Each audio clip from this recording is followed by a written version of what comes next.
આવતીકાલે તારીખ 24/9/2023 રવિવારે ગોધરા ખાતે નીકળનાર શ્રી ગણેશ વિસર્જન શોભાયાત્રામાં ગોધરા પશ્ચિમના રૂટમાંથી પસાર થશે ત્યારે સમગ્ર મુસ્લિમ સમાજના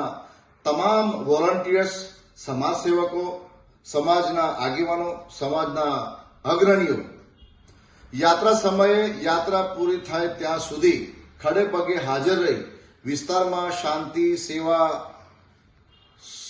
સુરક્ષા, સલામતી, ભાઈચારો, બંધુત્વની ભાવના અને સૌહાર્દભર્યું વાતાવરણ તથા હૂંફ બની રહે તેવા ઉમદા હેતુથી જિલ્લા વહીવટીતંત્ર અને જિલ્લા પ્રશાસન સાથેથી ખભેથી ખભા મિલાવી સમગ્ર સમાજ તરફથી સાથ સહકાર આપી સૌના સહિયારા પ્રયાસના ભાગરૂપે તેમજ ગોધરા શહેરમાં શાંતિ, સલામતી અને વિશ્વાસ બની રહે તેવા ઉમદા પ્રયાસ કરવા માટેની ખાતરી, વચન, વિશ્વાસ અને દિલાસો આપીએ છીએ.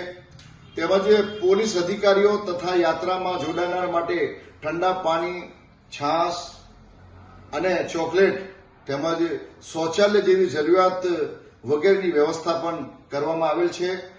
રમજાની જુજારા, અધિવક્તા, કારોબારી સદસ્ય, ગુજરાત પ્રદેશ ભાજપા લઘુમતી મોરચો.